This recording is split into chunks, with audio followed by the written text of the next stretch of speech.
نبی کریم صلی اللہ علیہ وسلم کا صحابی ہے، صحیح مسلم کی حدیث ہے، ربیعہ بن کعب السلمی رضی اللہ تعالیٰ، اللہ کے رسول کی خدمت کرنے کا شوق ہے اس سے ہمیں۔ نبی کریم صلی اللہ علیہ وسلم کے لیے وضو کا پانی لے کر آتا ہے، آپ کے لیے مصلی بچھاتا ہے، نبی کریم صلی اللہ علیہ وسلم کے لیے ساری رات جاگتا ہے کہ رسالت مآب کب اٹھیں گے اور میں آپ کو پینے کے لیے پانی پیش کروں، آپ کو مسواک دوں، آپ کو وضو کے لیے پانی دوں۔ اللہ کے رسول سے بے انتہا محبت کرنے والا صحابی، صحیح مسلم میں حدیث ہے، اللہ کے نبی صلی اللہ علیہ وسلم نے ایک دن ربیعہ سے راضی ہو کے کہا، اور اللہ کے نبی جو کہتے ما ينطق عن الهوى ان هو الا وحی یوحی، میرے نبی کے ہونٹ جب بھی جنبش میں آتے وحی کے بول چڑھتے،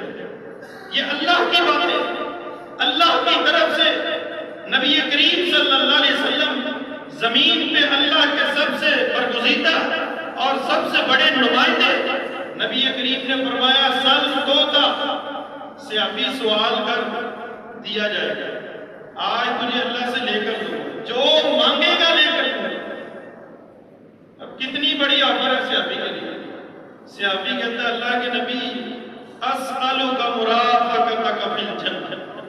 قربان جائیں، کہتا ہے اللہ کے نبی اگر لے کر دینا چاہتے ہیں تو جس طرح دنیا میں آپ کا خادم ہوں جنت میں بھی آپ کا خادم ہے، مانگنے کو تو کچھ بھی مانگ سکتا تھا۔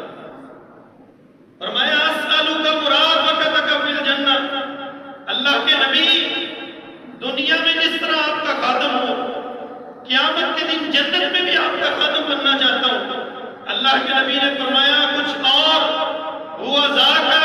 فرمایا اللہ کے نبی بس یہ لے دیجئے اور کچھ بھی نہیں چاہیے۔